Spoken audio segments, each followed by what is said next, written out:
Welcome back to the sweatshop, boys and girls. In today's video, we're going to be working on this 2013 Fiat 500 Turbo. This here, boys and girls, is what we're doing. We are replacing the intake, and you might ask yourself, well, why the hell are you showing us this halfway through the job? Well, two reasons, boys and girls. This was a real pain in the ass to diagnose, and I couldn't find much literature on how to diagnose the problem that we had. The issue is that we had four codes specifically that didn't make much sense. Now, in the previous video, I showed you guys how to change the spark plugs. Of course, the customer thought this might remedy the issue, which it didn't. And this vehicle here has been tampered with quite a bit, and I don't know all the specifics of what have been done, but so far I found an issue with the barometric or map sensor that is located on the top of the intake, and this is why we are replacing the complete intake. Not because we can't replace the map sensor separately, but in this case we can't because someone chose to JB weld it to the intake, a plastic intake. So nothing short of hammer and chiseling it off. I wouldn't be able to get it off in one piece without running the risk of damaging the intake, and of course doing all that work doesn't really make any sense,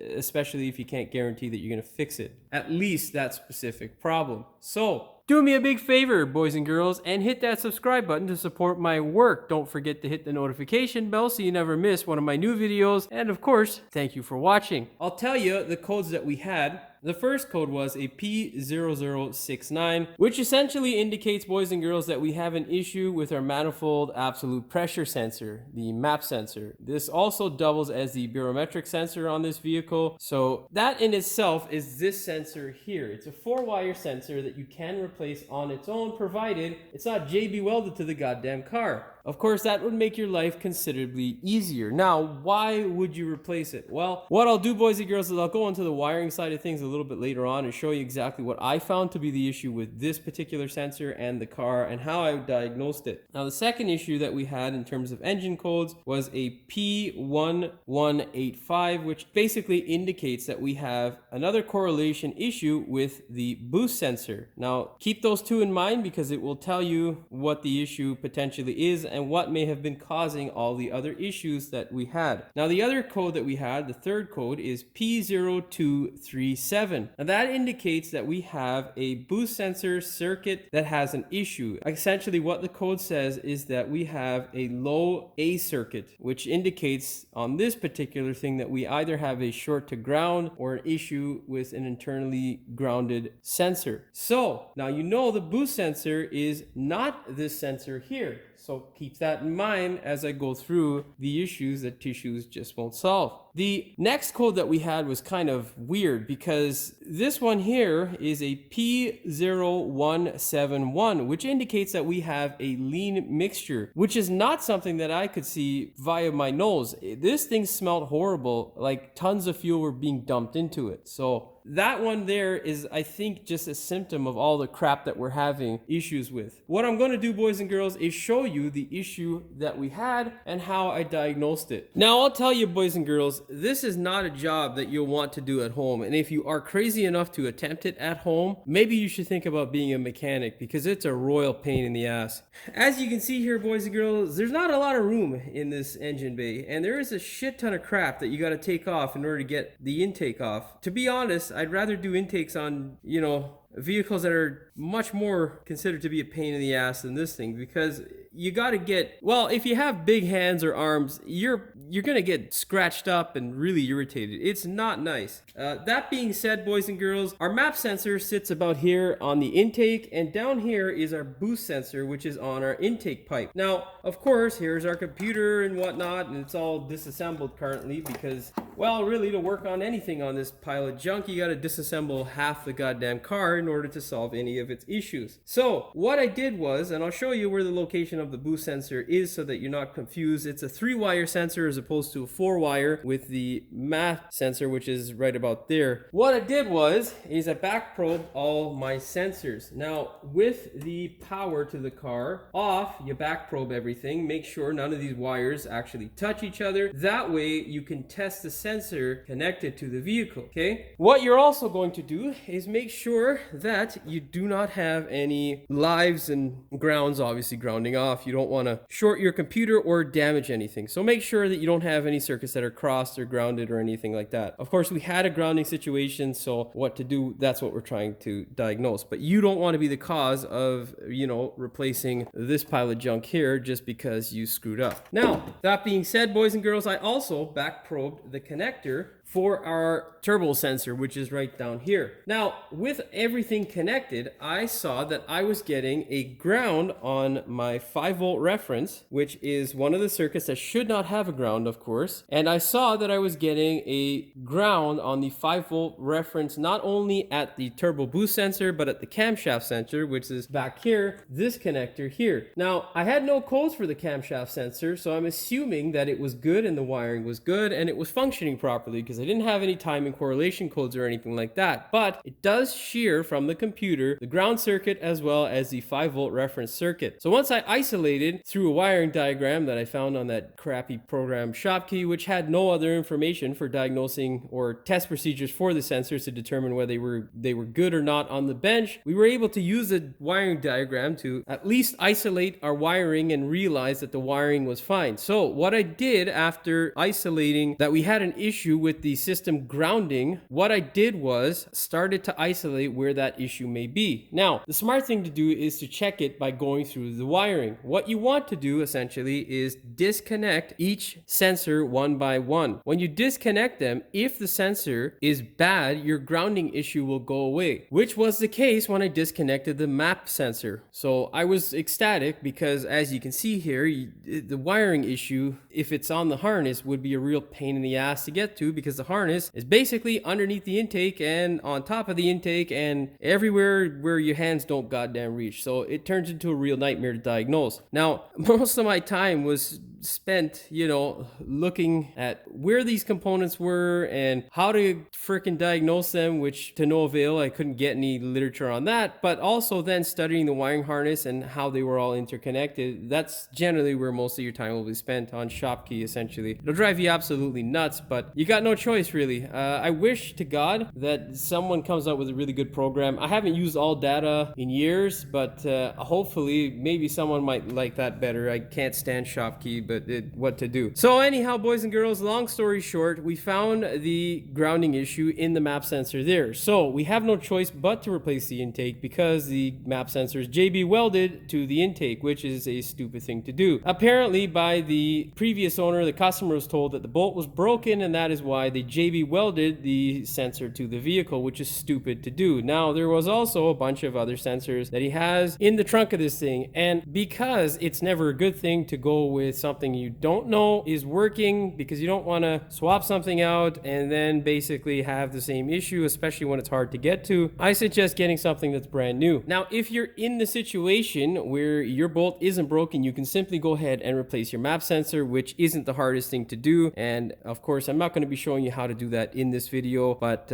you can definitely go ahead and do that. As for back probing, just in case you're wondering, I just took some wire, some solid MIG wire. It's 0.25 wire, and I just stuck it into the back of the harness. You want to be gentle with that and make sure that you do a continuity test between your test wire and the front of your harness to ensure that you're actually getting continuity. Otherwise, you will come up with a false test, which will lead you to cry or run around like a chicken without a head. That being said, boys and girls, that essentially led me to our issue. After that, though, I did check continuity between our signal wires to the ECM wires. So basically these connectors over here, you check continuity, and that way you know that your signal wires as well as your reference wires and all that aren't broken to your computer. So when you find a problem as an automotive mechanic, you solve that first, and then you hope to God that that solves all your issues. But unfortunately, with cars being so crappy and complicated, usually there's more issues to come. I don't think there will be in this one, but you know, I've been wrong in the past. Now, the procedure for taking this thing out,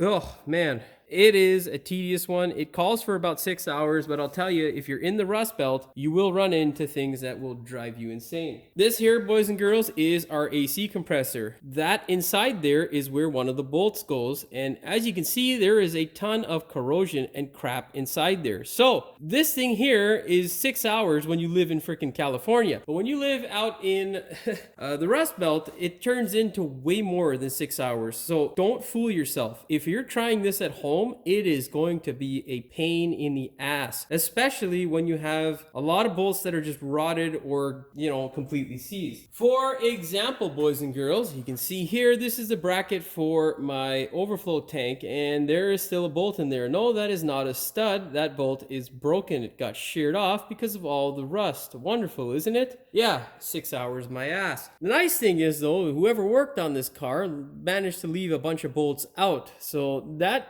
kind of sped the process up a bit. Of course, it's going to slow it back down when we go to search for the appropriate bolts that we'll need to secure this crap back to the car properly. So not really any help in the long term, maybe in the short term. Okay, boys and girls, so let's show you where that sensor is. There is your intercooler pipe there. This guy here, your charge pipe, is essentially going to lead you down to right above the transmission underneath the battery tray, and that there is your 3-wire sensor. That is your boost pressure sensor. So if that is the code that you're getting, you can verify the issues that you have by accessing this little bastard here. Now, the way I like to go ahead and diagnose this thing whenever I work on these stupid things is pull the battery and the battery tray out because it's useless, and then you can go ahead, hook up jumper cables to your battery terminals and to your battery. That way you can access crap in this area here, generally if you're having any sort of sensor boost issue. Really the only sensors that you have to access there are the transmission or boost sensors. Other than that, everything else is pretty much here on this wonderful side of the engine. Yeah, it looks nice and easy there, but boys and girls, your alternator's there, your starter, your AC compressor, everything is packed right into the back here. You will not be able to get to these 2 bolts on the bottom side of the intake unless, boys and girls, you get that stupid compressor out. And let me tell you, you're not going to be able to get it out easy if you live in the Rust Belt. Now, the nice thing with this thing is it already didn't have any refrigerant. So if you're taking this job on, expect to have a charge for the AC to be charged up again, you know, the system evacuated and all that stuff. In this case, we're headed into winter, so this customer doesn't care about that stuff, and we're going to be putting it back on. Unfortunately, we don't know what the situation is with the AC system because he was told that there may have been some issues with the AC compressor, so there really is no point to us going ahead and actually trying to charge the system. The other thing that we have with our Fiat is, you can see there is a little bit of exhaust soot, which doesn't indicate anything good. And there is also some exhaust soot on our O2 sensor. So it looks like we may be having a potential issue down the line with this guy here. I know that they've had issues in the past and there were recalls set out for these stupid things, but I'm not sure if they applied to the Fiat 500. I know that they apply to the bigger Fiat 500 pop, but yeah. What to do? The joys of being a mechanic. Anyhow, I hope that this video helps you out, boys and girls, because it's a real pain in the ass if you're searching for this sort of thing. And if you think that, hey, you know, you're going to take it to a mechanic and it's going to be an easy job and blah, blah, blah. Well, hopefully this gives you some insight into what a pain in the ass this can be. Now, I'm going to start slipping this thing back into the car. Also, yeah, if you are doing this, make sure you clean the hell out of the back of your head. You can see there, it's got to be nice and clean, because if it isn't, well, you can end up with some bullshit that you don't want to deal with later on down the road. This is essentially the process that I went through. Essentially, boys and girls, this has been about, so far, I think about 12 hours worth of, you know, messing around and trying to get this stupid thing diagnosed because you don't want to be wrong, and this is an expensive part. I'll show you the part number. This here, boys and girls, is your part number. Up top there is your part number. The reason why I took so long and spent so much time diagnosing this thing, because I don't want to be wrong about something, is because this part here, that part number, is $1,150 here in the Great Canada, which is not exactly cheap. So yeah, you gotta make sure you're correct. Hopefully no one's JB welding anything to your intake and you can just replace whatever crap has failed on your car. Now, boys and girls, here is a look at the brand new intake. What you need to be aware of is that even though our friends at the dealership will tell you that it comes with everything, because it obviously looks like it does come with a crap ton of stuff, it doesn't come with everything. It comes with the most important things like injectors and new seals and a throttle body, which is all nice and dandy, but there is crap that you got to transfer over. So you'll notice here we got 2 holes here, which is missing. These 2 little dowels up top here on your old intake for your engine cover. Can't really get it in the camera frame, but that's it there, boys and girls, is what I'm talking about. If you didn't get that on frame, I hope to God that I did. If I didn't, well, I'm sorry. The next thing you're going to need to do is get these hoses and transfer them over. As you can see here, wait a minute, they've done something different. Oh ho, look at that. So I don't know if I don't think I need these hoses actually. I think they're transferred over in a new design. Ain't that some bullshit? Yeah, that is different because that goes up top here. So what the hell goes here then? Well, look at this, boys and girls. So they've remedied or changed the design. And now we have something that's different because that there is our original sensor and our connector is right here. So they've changed the harness out as well. So that guy is now different and this guy is different. Our breather hose is here.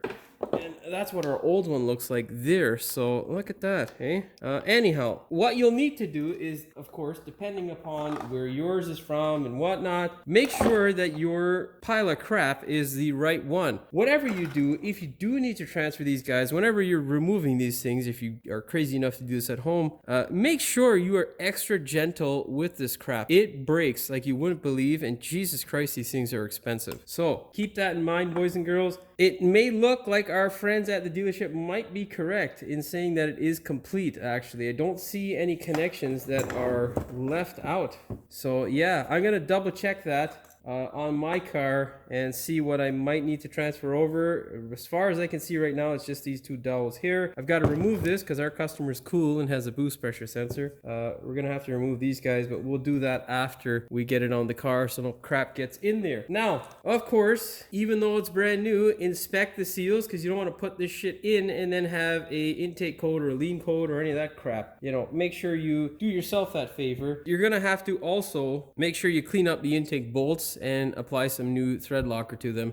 Now I'm gonna go ahead and put this thing into the car and button it up. I'm not gonna videotape that because it's a pain in the ass, and I'm not gonna be able to show you anything because there's literally no way that I can get the camera back in there while I work because my arms are gonna be in the way and I'm not gonna damage the camera, boys and girls. So what I will do is, if I think there's something that I should tell you or maybe might help you out, I will video that, and then we will put this guy back together, and maybe I'll give you the torque specs if you're crazy enough to do this stuff at home. Now, me coming to you from the future, boys and girls. Unfortunately, our friends at Chrysler and Fiat or Stellantis or whichever crappy company you would like to identify the junker that I'm currently working on with doesn't understand how to properly supersede a part or give proper instructions. Unfortunately, I wasn't notified by my parts department as to the procedure, but they had to do a bit of digging to find out that there was a bit of a procedure that goes with the new intake. Essentially, boys and girls, all the crap that you get with your new intake is rather useless. There are a couple of things that you can use, which so far I haven't had issues with, and I'm not 100% sure as to whether we can use them, but I'm hoping that we can,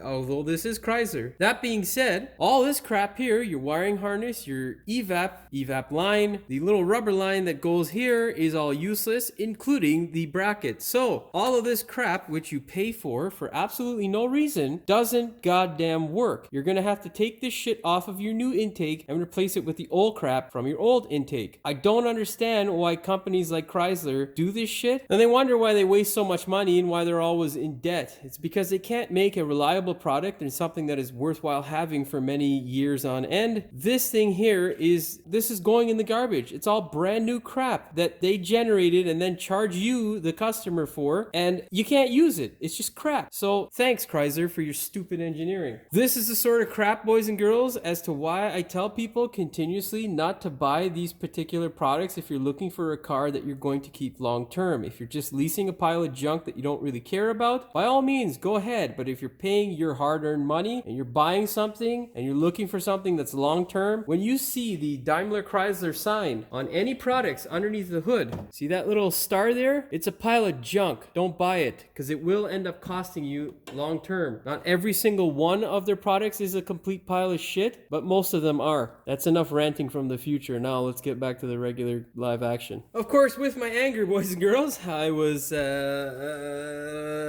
of course, with my anger in sight, blinding me, boys and girls, I forgot to tell you the reason why I was coming to you from the future is you should swap that stuff off of the car. Don't do it in the car, because you're gonna have to fit your hands in behind here. It's not impossible, but it's gonna take you a lot longer, and the risk of breaking one of those stupid plastic lines is quite high. So take your time, do it off of the car, yeah. The good thing is these morons put all the little clip connectors that hold those lines in on the intake, so you're good to go there. Okay, boys and girls, that pile of shit compressor for my neighbor is on, so I'm gonna stop the recording. So as I was saying, boys and girls, go ahead, put all this crap back on your new intake off of the car. It'll make your life quite a bit easier. Now what I'm gonna do is I'm simply going to run all my wires and hoses and all that stuff, and then I might do the test depending on how much energy or mental capacity I have left, because I'm losing my mind with this stupid thing right now. So yeah, I'm gonna put this crap back together, and then I might show you how I tested, and just to verify to make sure that the issue is gone. Okay, boys and girls, so in case you are crazy enough to do this at home, boys and girls, the torque spec for this thing is 11 foot-pounds or 15 newton meters. Now, keep in mind, when you are doing this, it is a real pain in the ass to catch the bolts. Of course, I did say that you have to remove your compressor. Of course, before you go ahead and put your intake back into the car, you need to put the compressor back in. Don't bolt it back up, just leave it laying against the firewall, and that'll be the next thing that you put back into position after you go ahead and get this stupid intake torque down. When you put the compressor in, there is the little wiring slash metal bracket that holds the wiring. Slide all that crap back in, connect your compressor to make sure that you get it all back together properly, and then go ahead and put your intake in. Now what I did is, because you got to maneuver the intake, and I twist it towards the back so that the bolts kind of will possibly fall out. I don't put the bolts in. What I do is I hold the two on either side of the intake, the ones that are on the side here and here, and then I catch those bolts and then proceed to put the rest of the bolts in, which are a real pain in the ass. I then snug everything up with my small ratchet here. I start by torquing the middle, or just tightening up the middle bolt, and then the two underneath, and then the two underneath on the sides closer to where the outside of the intake, and then the sides of the intake. So there wasn't a specified torque sequence for this thing, so that's how I did it. Just basically work your way from the middle to the outside, just going left to right until you get to either end of the intake. Now, boys and girls, I'm gonna go ahead and connect that stupid compressor to the car. We'll put the belt on, and then I'll tell you what the torque spec is for the compressor. The other thing I had to do, boys and girls, is move this guy out of the way so I could fit my torque wrench in there. I obviously took off the brackets on the intake and stuff like that. Just take your time when doing that stuff. Remember, it is plastic and it will break because it's Chrysler quality, baby. That being said, next thing I'm going to do, well, I just said that before I made the Chrysler crack, which is put the compressor back on. So I'll see you back in a bit, boys and girls. I don't think there's anything else that I've got to tell you. I think I mentioned how much of a pain in the ass it was to get those bolts into the holes. You will, if you have big hands that aren't very flexible. Well, I feel like a contortionist sometimes, but you will be scratching up your forearms and whatnot. Mines are scratched up pretty good. Anyhow, compressor time. Well, boys and girls, I have put in the AC compressor, and I'll give you the good news first. The AC compressor went back together normally.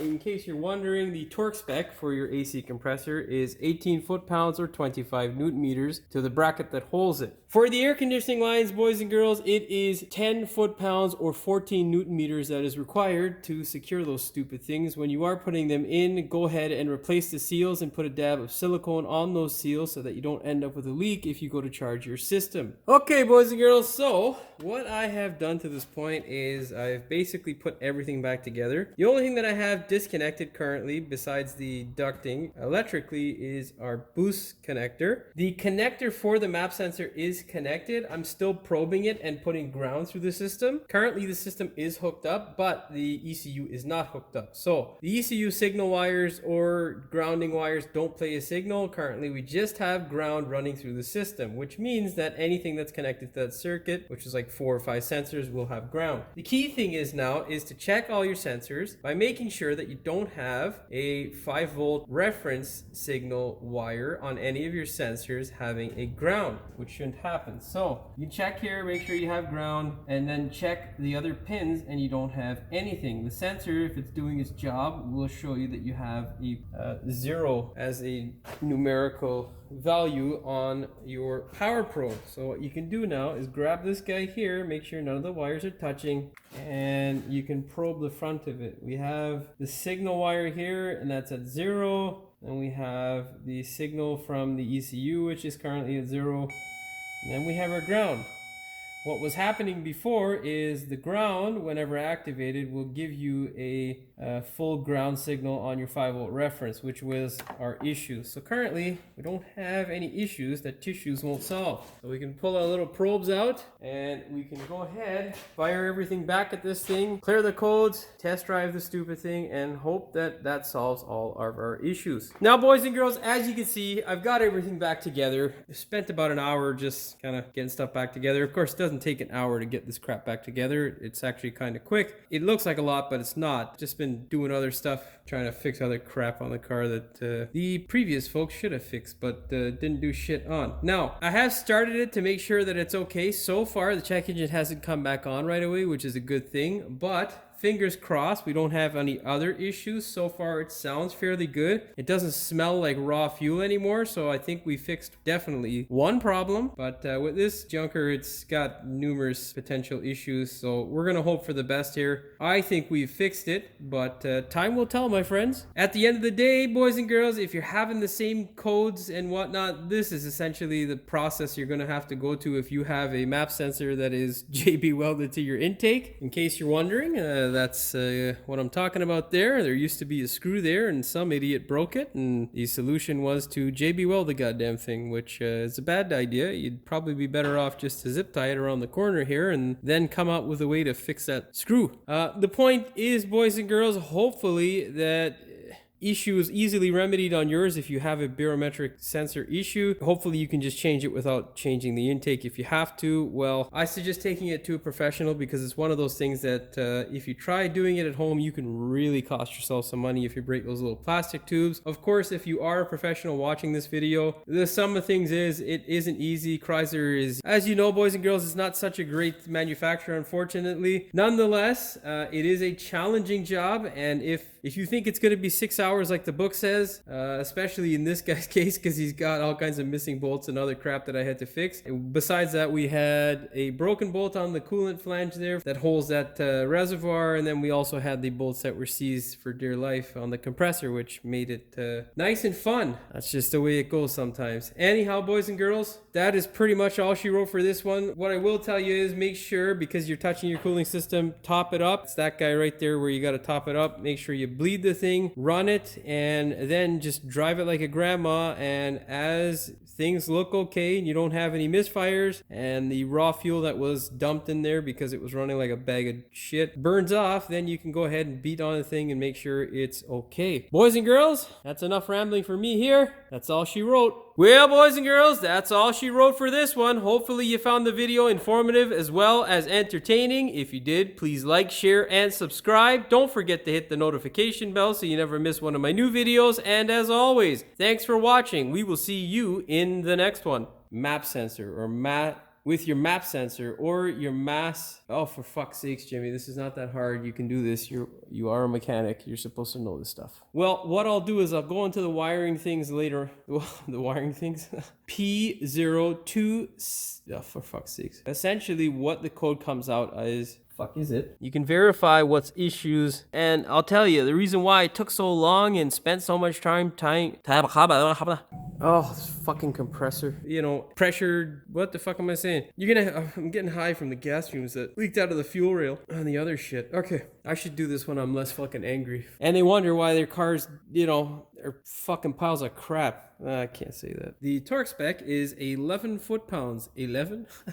It is 10 foot-pounds or 14 newton meters. Ugh, for fuck's sakes. It is 10 foot-pounds for the AC lines or 14 newton meters. Newton meters? What the fuck's wrong with me? Oh, yes. The reason why I don't have ground currently, boys and girls, is because my connector to the computer is disconnected. So, yeah, there you go. You got some live stupidity there. Where the fuck is that connector? We got audio connector. The only thing that I have disconnected is our boost sensor. The map sensor currently is connected to the sensor itself. Wait, what? I don't know what the fuck I just said. Oh, my ground came off. Oh, fuck my life. Plug that fucker back in. Fucking piles of crap. 睇下白卡咪啦，